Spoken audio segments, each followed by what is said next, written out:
कहानी की शुरुआत होती है, हम एक खूबसूरत लड़की को देखते हैं जिसका नाम वानी है। वानी कोर्ट में अपने बॉयफ्रेंड का इंतजार कर रही होती है क्योंकि आज वो दोनों शादी करने वाले थे। वानी आज के दिन बहुत ही ज्यादा खुश होती है। तभी उसके बॉयफ्रेंड का कॉल आता है जहां पर वानी को अपनी जिंदगी का सबसे बड़ा झटका लगता है, जहां पर उसका बॉयफ्रेंड उसे छोड़कर सैन फ्रांसिस्को जा रहा होता है क्योंकि उसे वहां पर प्रमोशन मिल गया है और उसे कोई और अमीर लड़की से प्यार हो गया है जो काफी ज्यादा अमीर है। ये खबर जैसे ही वानी सुनती है वो अंदर से टूट जाती है। कोर्ट के बाहर हम वानी की फैमिली को देखते हैं जो सभी तैयार खड़े होते हैं, जहाँ पर वानी अब सोचती है कि वो अपनी फैमिली से क्या कहेगी। ये सोचते हुए वो बेहोश हो जाती है। उसी समय उसकी माँ दौड़ते हुए आती है और उसे संभालने लगती है। ऐसे ही 6 महीने बीत जाते हैं जहाँ हम वानी को देखते हैं जो अपने बीते कल को भुला नहीं पाई होती है।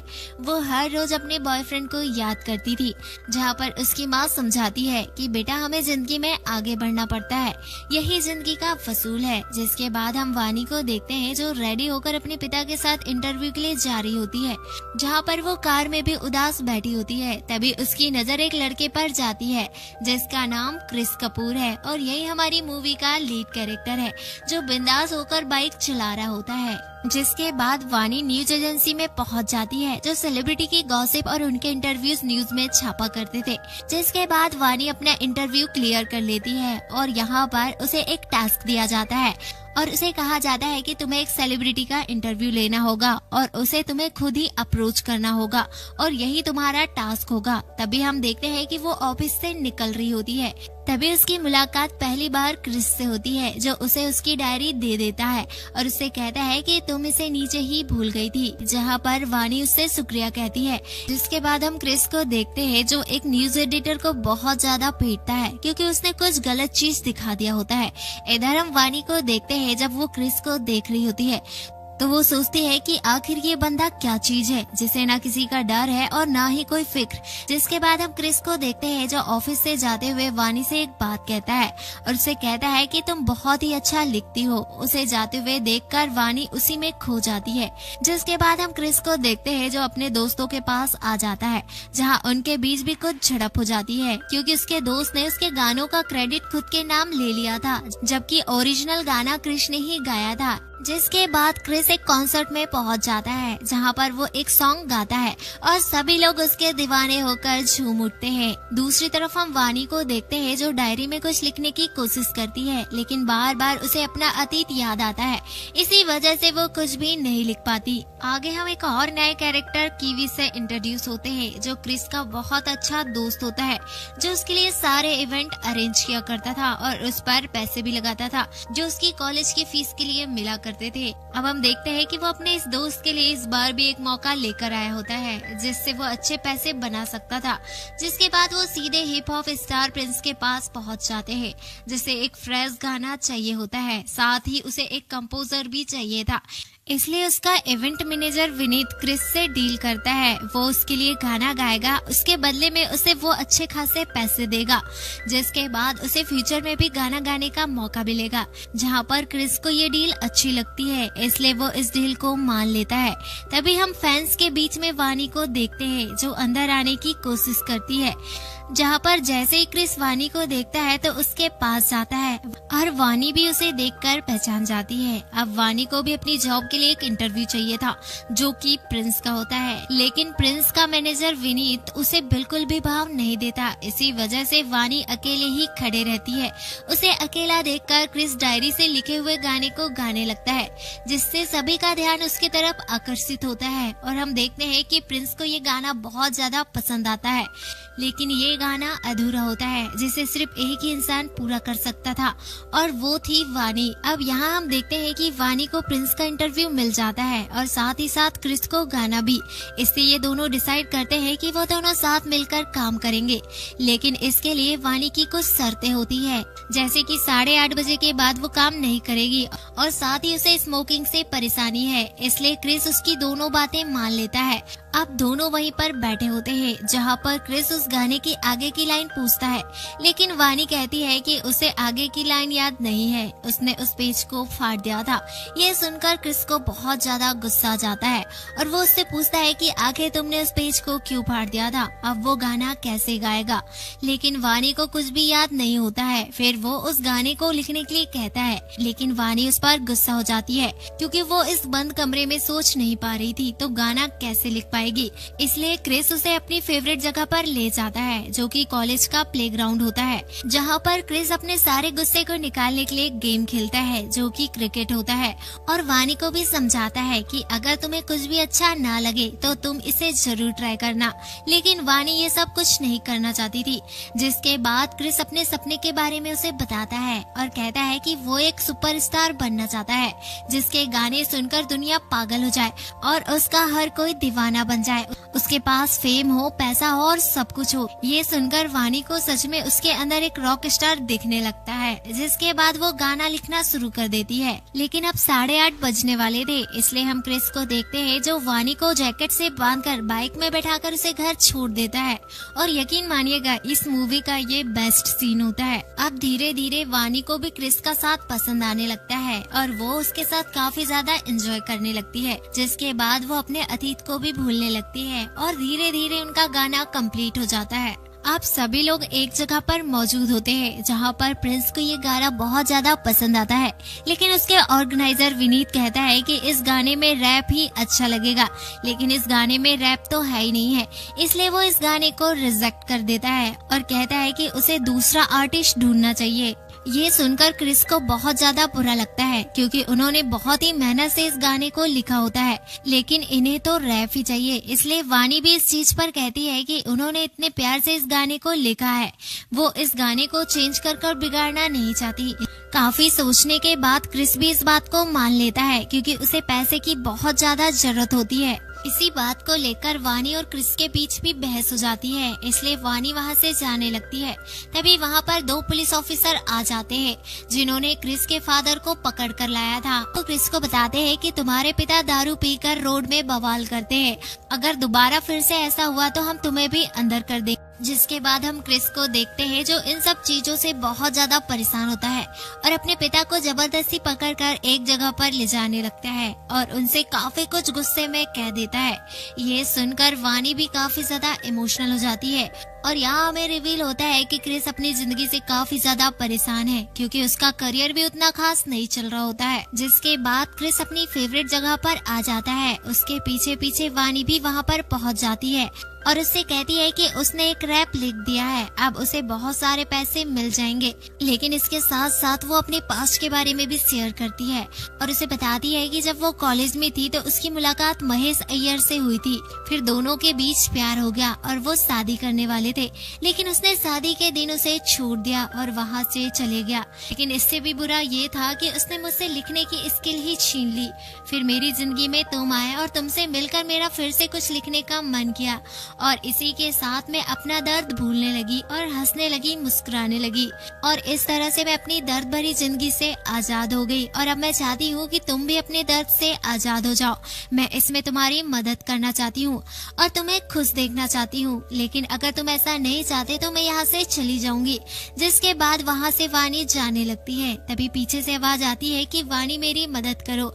अगले सीन में हम क्रिस के पिता को देखते हैं जो शराब पीकर एक बार में बैठे होते हैं, लेकिन उनके पास पैसे देने के लिए नहीं होते हैं, इसलिए बार का मालिक उससे उनका पर्स छीन लेता है, जिससे क्रिस के पिता बहुत ज्यादा परेशान हो जाते हैं। तभी वहाँ पर क्रिस आ जाता है और अपने पिता को संभालता है और उस बार के मालिक को पैसे देकर पर्स वापस ले लेता है। और यहाँ हमें पता चलता है कि क्रिस के पिता इतने ज्यादा परेशान इसलिए हो रहे थे क्योंकि उस पर्स में परिवार की तस्वीर होती है। यहाँ पर क्रिस भी जानता था कि उसके पिता काफी ज्यादा अकेले हो चुके हैं, इसलिए वो शराब से छुटकारा पाने के लिए उन्हें एक रिहाब सेंटर में ले जाता है, लेकिन वहाँ की फीस बहुत ज्यादा होती है क्योंकि इतने पैसे क्रिस के पास नहीं होते हैं। लेकिन इतने पैसे उसे एक ही आदमी से मिल सकते हैं, वो था विनीत। जिसके बाद वो विनीत से पैसे मांगता है और विनीत पैसे देने के लिए मान जाता है, लेकिन विनीत की एक ही शर्त थी कि क्रिस का गाने पर उसका कोई भी राइट नहीं होगा।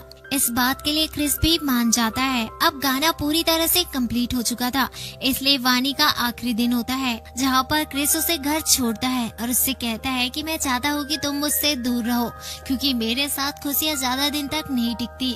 इसलिए हम देखते हैं कि वो दोनों दूर हो जाते हैं। ये सुनकर वानी को काफी ज्यादा बुरा लग रहा होता है, लेकिन वो कर भी क्या सकती थी। इसलिए हम देखते हैं कि वो अपने घर आ जाती है। जब वो अपनी डायरी खोलती है तो उसे वही गाने का पास मिलता है जो उसने लिखा होता है। इसलिए वो सीधे उसी कॉन्सर्ट में पहुंच जाती है जहां पर क्रिस के गाए हुए गाने को कोई और गा रहा होता है, जहां पर क्रिस भी मौजूद होता है और अंदर से काफी ज्यादा गुस्सा होता है। आखिर उसके साथ ऐसा क्यों होता है? हर बार वो इतनी मेहनत करता है, लेकिन उसके मेहनत का फल कोई और चुरा ले जाता है। उसी पल हम भीड़ में वानी को भी देखते हैं जो उसे ढूंढते हुए वहां पर पहुंच जाती है।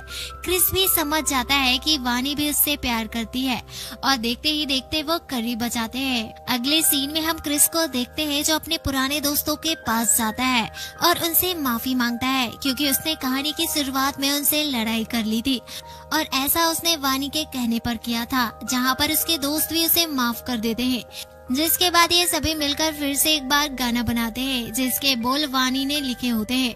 जब ये गाना वो यूट्यूब में डालते हैं तो धीरे धीरे वायरल होने लगता है। इसी बीच एक बात ये होती है कि वानी के माता पिता को भी इनके बारे में पता चल जाता है, जहाँ पर वानी की माँ को लगता है कि क्रिस एक आवारा लड़का है जो वानी का इस्तेमाल कर रहा है। ये सब कुछ देखकर वानी की माँ उसे समझाती है कि वो लड़का तेरे लिए सही नहीं है। तू जानती है ना तेरे साथ अतीत में क्या हुआ था। ये बातें बार बार वो उससे कहती है। इसी वजह से वानी स्ट्रेस में आ जाती है और अचानक ही बेहोश हो जाती है। जब उसे होश आता है तो वो हॉस्पिटल में होती है जहाँ पर क्रिस भी मौजूद होता है। डॉक्टर उससे कहते हैं कि सब कुछ नॉर्मल है, लेकिन एक बार वानी को न्यूरोलॉजिस्ट को दिखा दीजिए। वानी को ठीक देखकर क्रिस उससे मिलने के लिए जाता है, लेकिन उसकी माँ उसे रोकती है और उससे कहती है कि अगर तुम सच में वानी से प्यार करते हो तो उससे शादी कर लो, और अगर तुम ऐसा नहीं करते तो अभी के अभी उसे छोड़कर चले जाओ, क्योंकि तुम्हें तो बहुत सारी लड़कियां मिल जाएंगी, लेकिन वानी को सिर्फ वही चाहिए होता है जो उससे दिल से प्यार करता है। ये बातें सुनकर क्रिस का दिल चकनाचूर हो जाता है और वो वानी से मिलने सीधे उसके रूम में पहुंच जाता है, जहां वो उसे कहता है कि वो उससे शादी करना चाहता है।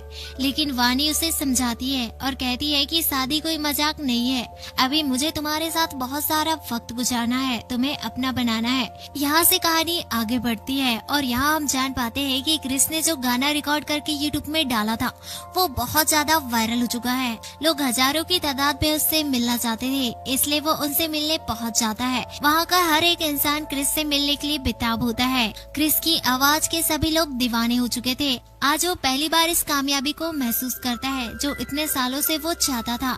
इधर दूसरी तरफ हम वानी को देखते हैं जो एक न्यूरोलॉजिस्ट के पास आती है, जहाँ पर सभी चीजें नॉर्मल होती है। लेकिन तभी डॉक्टर नोटिस करती है कि वानी चीजों को भूल रही है, जैसे आज की डेट जो उसने अभी थोड़ी देर पहले उसे बताया था वो भी भूल गई है। साथ ही उसका भाई कितने साल का है वो इस बात को भी भूल गई है।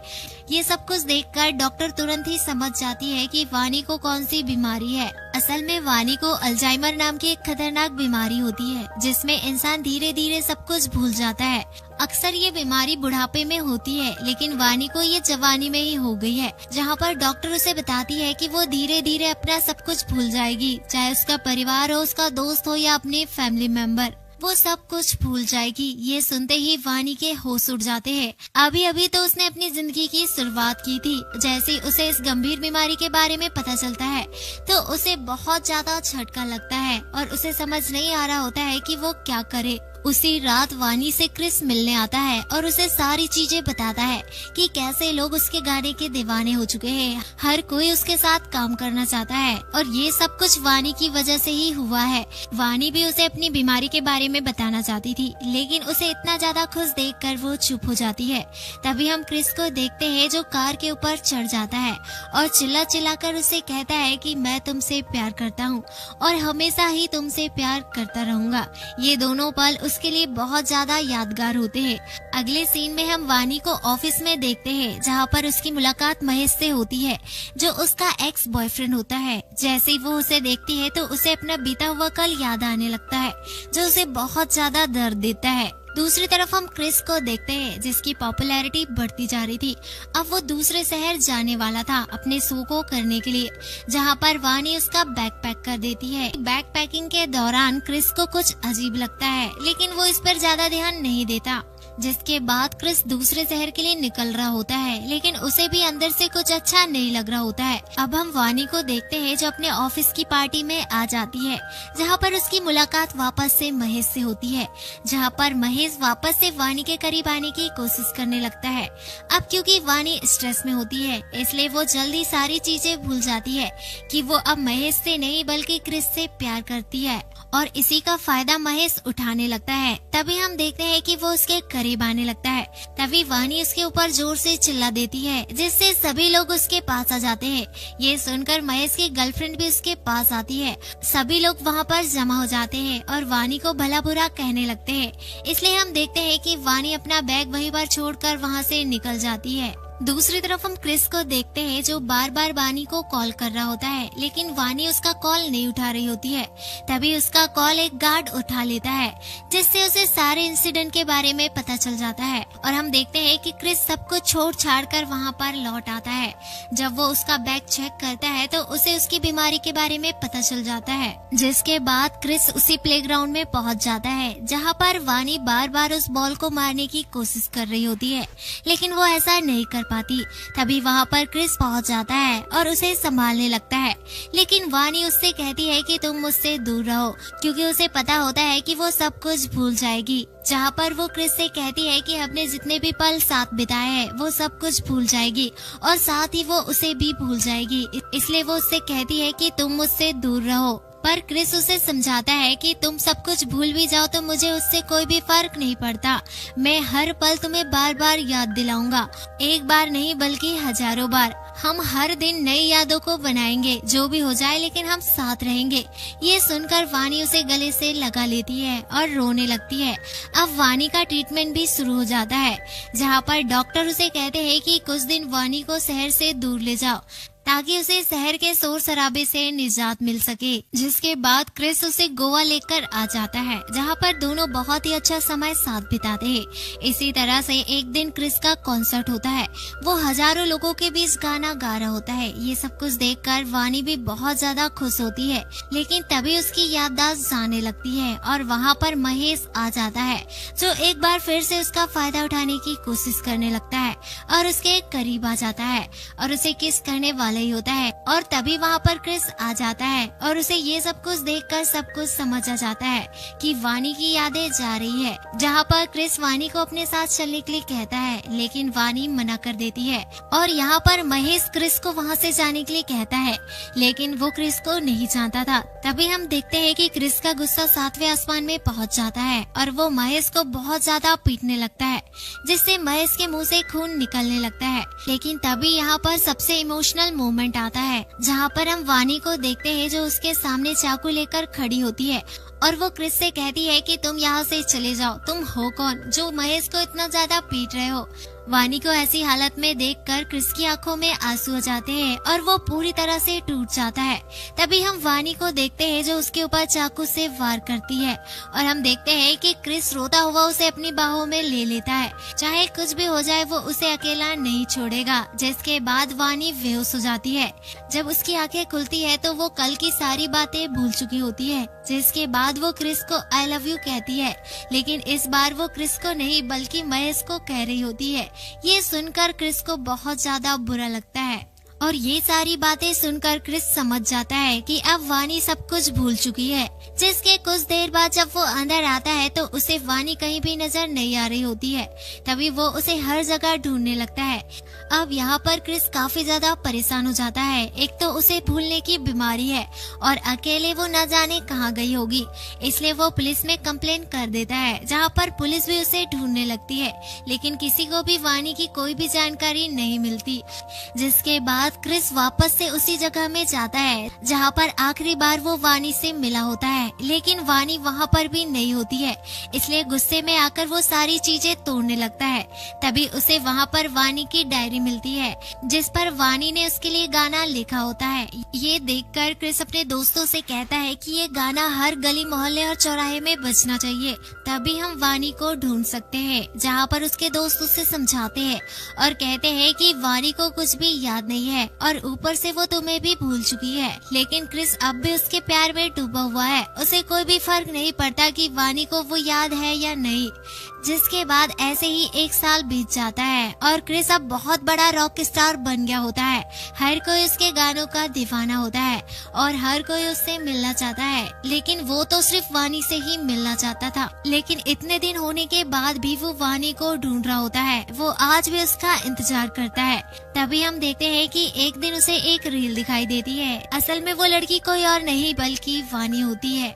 जिसके बाद क्रिस तुरंत ही उस जगह में पहुंच जाता है जहां पर एक नर्स मिलती है, जहाँ पर वो क्रिस को देखकर पहचान लेती है और उसे वानी का एक लेटर देती है, जहाँ पर उस लेटर में लिखा होता है कि आई होप ये लेटर तुम्हें कभी भी ना मिले, क्योंकि अगर तुम्हें मेरे बारे में सब कुछ पता चल जाएगा तो तुम सब कुछ छोड़ छाड़ कर मेरे पास आ जाओगे, क्योंकि ये अजीब बीमारी है। जब मुझे सब कुछ याद आता है तो मैं अंदर अंदर टूटती जाती हूँ और जब मैं सब कुछ भूल जाती हूँ तो मैं तुम्हें ऐसी तकलीफ नहीं देना चाहती, इसलिए मैं सब कुछ छोड़ छाड़ कर यहाँ पर चली आई थी। लेकिन जितना भी मैं तुमसे दूर जाने की कोशिश करती हूँ, तुम्हारे गाने मुझे तुम्हारे करीब ले आते हैं। ये सब कुछ पढ़कर क्रिस रोने लगता है और फाइनली उसे वानी मिल जाती है जो सब कुछ भूल चुकी थी, यहाँ तक कि वो अपना नाम भी। जब क्रिस उसके सामने आता है तो वो उससे पूछती है कि वो कौन है और यहाँ पर क्यों आया है, जहाँ पर क्रिस उससे कहता है कि मैं एक म्यूजिशियन हूँ, काफी टाइम से मैं गाना लिखने की कोशिश कर रहा हूँ, लेकिन तुम तो एक राइटर हो ना, इसलिए मैं तुमसे मिलने आया था। जहाँ पर वानी उससे कहती है कि अब मेरे अंदर इतनी इंस्पिरेशन नहीं बची है जिससे मैं गाना लिख सकूं, मुझे कुछ भी फील नहीं होता है। जिसके बाद क्रिस उसे पहाड़ों में ले जाता है जहाँ पर कुछ बच्चे क्रिकेट खेल रहे होते हैं। वहाँ पर क्रिस उसे भी खिलाने लगता है और ये सब कुछ देखकर वानी को सब कुछ धीरे धीरे याद आने लगता है और उसे याद आ जाता है कि उसका असली प्यार क्रिस है। आई होप आपको एक्सप्लेनेशन पसंद आई हो। अगर आपको एक्सप्लेनेशन पसंद आई तो वीडियो को लाइक और चैनल को सब्सक्राइब जरूर कीजिएगा, क्योंकि एक वीडियो को बनाने में बहुत ज्यादा मेहनत लगती है। आपका एक सब्सक्राइब हमारी इंस्पिरेशन का कारण बनता है।